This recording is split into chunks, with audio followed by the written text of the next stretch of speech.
অনেক দিন পর আজকে চলে গিয়েছিলাম ভৈরবের নিউ মার্কেটে এবং অনেক দিন পর তিন বান্ধবী একসাথে একটু ঘোরাঘুরি খাওয়া দাওয়া করলাম। আর রাতের বেলা তো মজার কাচ্চি চলে আসলো আমার জন্য। হ্যালো এভরিওয়ান, আসসালামু আলাইকুম। সবাই কেমন আছেন? আশা করি সবাই ভালো আছেন। এই বান্ধবীর সাথে অনেক দিন পর দেখা, কারণ তার এখন বিয়ে হয়ে গেছে কিশোরগঞ্জ, এবং কিশোরগঞ্জ থেকে সে ভৈরবে আসছে এবং আমার সাথে দেখা করতে আসছে। তো যেহেতু তিনজনে একসাথে প্রাইভেট পড়তাম, তাই ভাবলাম যে আজকে আমরা একটু তিনজনেই বের হই। যেহেতু আমার একটু নিউ মার্কেটে কাজ ছিল, বললাম চলো আগে নিউ মার্কেটে যাই, কিছু কেনাকাটি করব, তারপরে আমরা একসাথে একটু ঘোরাঘুরি করব বা খাওয়া দাওয়া করব। তারপর চলে আসলাম আমরা নিউ মার্কেটে। আর ভৈরবের মার্কেট এত বেশি বড় ভাই, কি বলবো। যারা ভৈরবের ভিডিওটা দেখেন তারা অবশ্যই কিন্তু কমেন্ট করবেন, কারণ আমি এটার এক গলিতে ঢুকলে আরেক গলিতে বের হতে পারি না। এত বছর ধরে এদিকে থাকি, ওরকমভাবে ভালো করে কিছুই চেনা নাই জানা নাই, এই আর কি। আর আমার অনেক বেশি ভয় লাগে, মনে হয় যে আমি হারিয়ে যাব একা বাজার আসি যখন। এখান থেকে এই যে আমার কিছু কেনাকাটি দরকার ছিল, কারণ হলো কিছুদিন পরে এলো বাড়িতে যাব, আর অনেক দিনের জন্য বাড়িতে যাব, তাই নিজের জন্য প্রয়োজনীয় কিছু কিছু জিনিস আমি এদিক থেকে কিনে নিচ্ছিলাম। তারপর ওদিক থেকে আমরা একটা রিক্সা নিয়ে এখন আমরা চলে যাচ্ছি একটা ক্যাফেতে। এটা ছিল হলো সাতিস কিচেন। এটা হলো নিউ টাউনের পুরা মাথায়, আমার বাসার অনেক বেশি কাছে, যেহেতু আমি নিউ টাউনের ভিতরেই থাকি। তো এই ক্যাফেটা ছিল হলো কাঠের দোকান, তারপর হলো স্টিলের দোকান, এর মাঝে।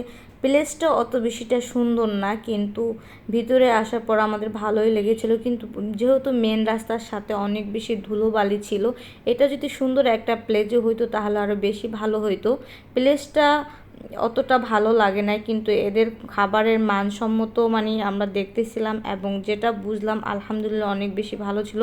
তারা নতুন এই ক্যাফেটা দিয়েছে। তো প্রথম এসে আমাদের তো ওরকম বেশি পছন্দ হয় নাই, কিন্তু তাদের খাবারের মান মানে এত বেশি ভালো ছিল, অনেক বেশি ভালো লেগেছে। তারপর আমরা বসে তো আমাদের যত মনের গল্প টল্প আছে এবং দুষ্টামি ফাজলামি করছিলাম, কারণ এখানে আমরা প্রায় 3 ঘন্টার মতো সময় কাটিয়েছি।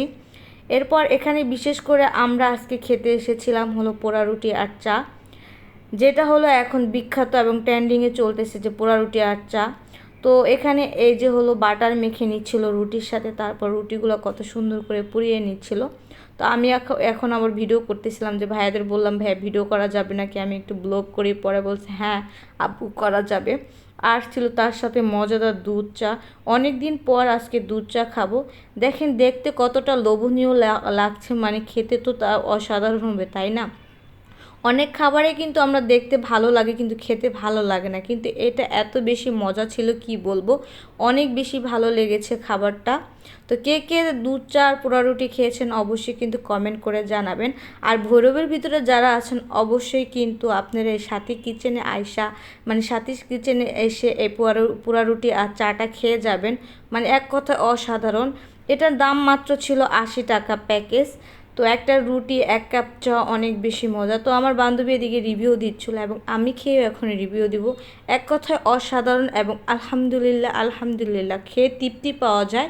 তারপরে আমরা একটা মিট বক্স অর্ডার করেছিলাম, মিট বক্সটাও খেতে অনেক বেশি মজা ছিল, কিন্তু এটা একটুখানি মানে দাম হিসেবে কম দেওয়া হয়। তো ভাইয়াদের বললাম, তো ভাইয়া আবার বললো আচ্ছা আপু আপনাদের কিছু ডিসকাউন্ট দেয়, এ আর কি। তো আমরা কিন্তু এখান থেকে কিছুটা ডিসকাউন্টও পেয়েছিলাম। তো এখানে চিকেনের পিস ছিল 2টা, আর ছিল সোয়াবিনের মতো কি জানো ওইটা, আর চিকেন বল সম্ভবত। তো ভাইয়ারা বললাম যে ভাইয়া টাকার থেকে কিন্তু এটা অনেকটা মানসম্মত কম হয়ে যায়। বলছে আপু পরবর্তীতে ঠিক করব, এটা বলতেছে। আমাকে হ্যাঁ ভালো হয়। তারপর আমরা এখান থেকে খাওয়া দাওয়া কিন্তু করে বের হয়ে গেলাম। আর অবশ্যই ভোরবের যারা আছেন তারা অবশ্যই এদিকে এসে পোড়া রুটি আর চা খেয়ে যাবেন, অনেক বেশি মজা। রাতের বেলা দেখেন যেদিন ভালো মন্দ খেতে থাকি শুধু খেতেই থাকি। জামাই আবার ঢাকা কাচ্চি ডাইন থেকে হলো নিয়ে আসছে আমার জন্য কাচ্চি আর বাদামের শরবত। এটাও ভৈরবের এত বেশি মজা ছিল ভাই, কি বলবো, বিশেষ করে বাদামের শরবতটা অনেক বেশি ইয়াম্মি ছিল। তো বাদামের শরবত আজকে আমি ফার্স্ট টাইমই খেতেছি, অনেক বেশি ভালো লেগেছিল, এবং কাচ্চিটাও অনেক মানসম্মত ছিল এবং ভালো ছিল। আমরা কোনো খাবার কিনে খেলে সেটা যদি টাকা বেশিও নেয় এবং খেতে ভালো লাগলে কিন্তু মনে একটা শান্তি পাওয়া যায়। আর খাবারটা যদি মানসম্মত না হয় খেতে কিন্তু একদমই মানে রাগ উঠে যায়, এই আর। তো আজকের আমার এই ভিডিওটা এই পর্যন্তই। আশা করি আপনাদের কাছে এই ভিডিওটা ভালো লেগেছে।